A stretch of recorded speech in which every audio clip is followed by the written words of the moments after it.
now, as it's my honor to call upon the Executive Vice President of our congregation, Manuel Razhanov, has a few special words to share with all of us on this wonderful morning. No, don't go anywhere. Come here.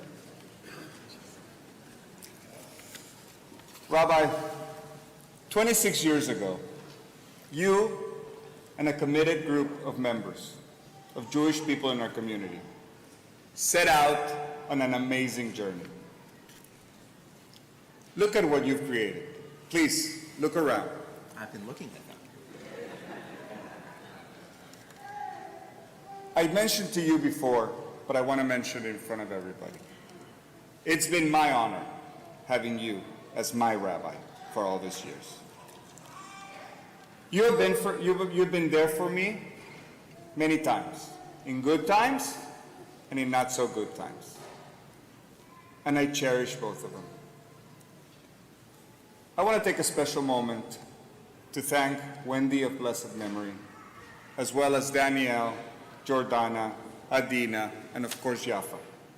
I want to thank them for sharing you with us and for allowing us to benefit and to enjoy having you guide us through all these years. Yasher Koach, happy retirement, and we will deeply, deeply miss you. Thank you. I'll stop, just because the Mets made it to the playoffs here. 26 years ago,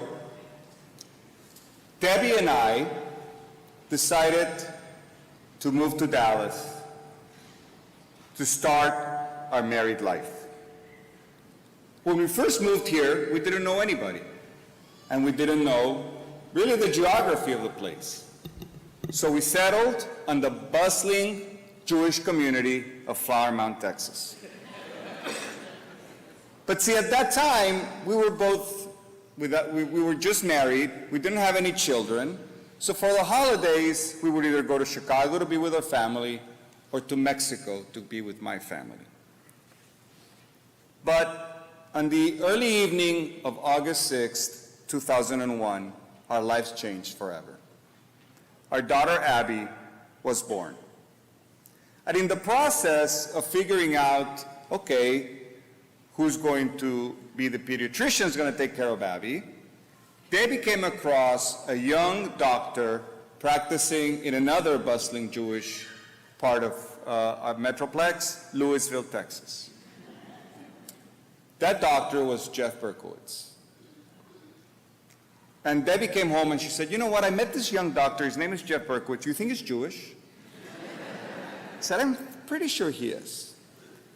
And then when Abby was born, we met with Jeff, and you know, Abby was born in August. The high holidays that year were in September. We're not going to have the opportunity to go back to Mexico, so we asked him, do you know of a place where we can go for high holidays? And he said, you know what? There is this young shul that just started in Plano, Texas. It's called Anshai Torah. You guys should look into it. So the next day, I called the shul. And somebody answered, and I said, you know what, this is my story. You know, my wife and I just had a baby. We'd like to come for our holidays. I would like to buy tickets. The person that answered said, somebody will get back to you, give me your phone number.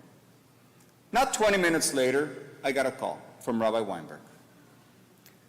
After learning a little bit about who we were and our background, he said, you don't have to buy tickets. It'll be a pleasure to have you guys for Rosh Hashanah and Yom Kippur at our shul. So we made the schlep from Flower Mound, Texas, to the Plano Center. And we fell in love.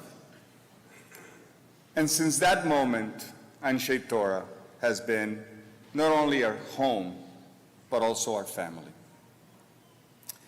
It is at Anshai Torah where Abby went to preschool. Josh had his bris. Josh, you remember that? Both my kids had their bnei mitzvahs. And as some of you know, Josh learned how to daven before all of us. But also at Anshai Torah, It's been the Anshai Torah community who has buttressed us through not so easy times. I remember to this day, January 16, 2009, the day before I got the call that no person ever wants to get. I got the call from a doctor and told me, "We need you to come in urgently and bring your wife." I was diagnosed with cancer.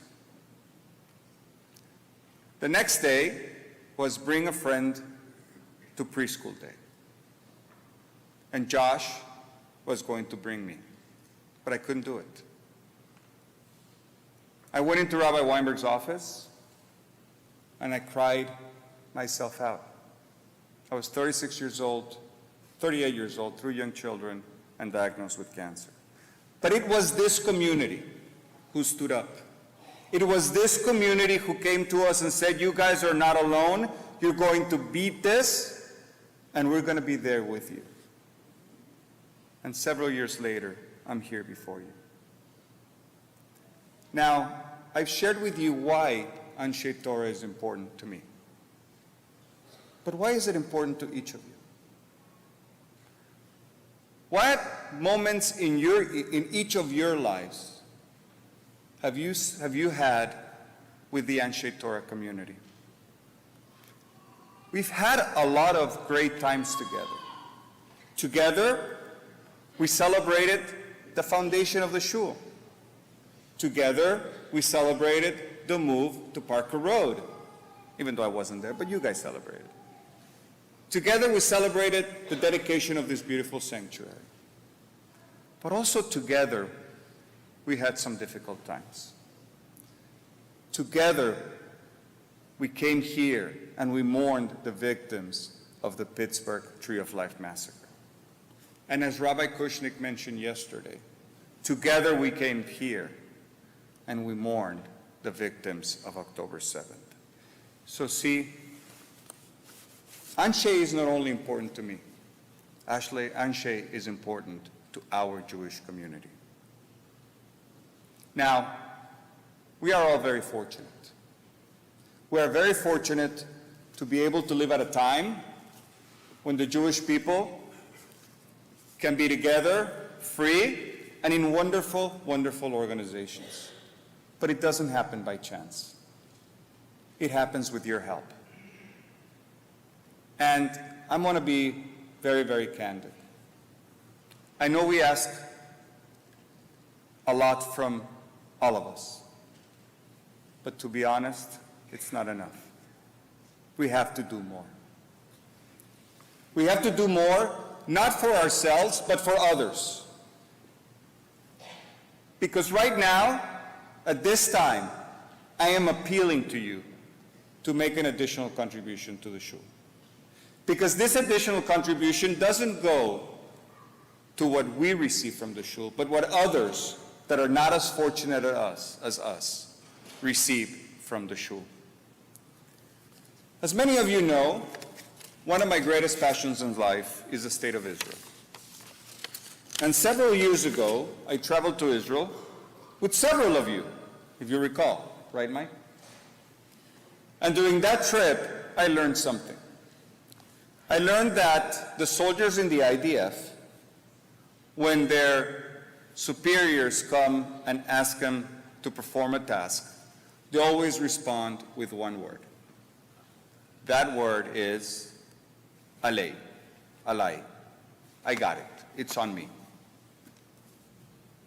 Every single one. And when you take every single one saying alai, what is the plural of alai? Aleinu. All of us. So today, I'm asking each of you to say alai, so aleinu can make Anshai Torah better for everybody. Can make Anshai Torah be there for everybody. We can make Anshai Torah be great for the next 25 years. So at this time, I ask you to please take out your pledge cards. You'll see that in the pledge card envelope, there are some arrows, some little stickers with arrows. We like to complicate things for everybody, if you have noticed. We like to see if you're paying attention.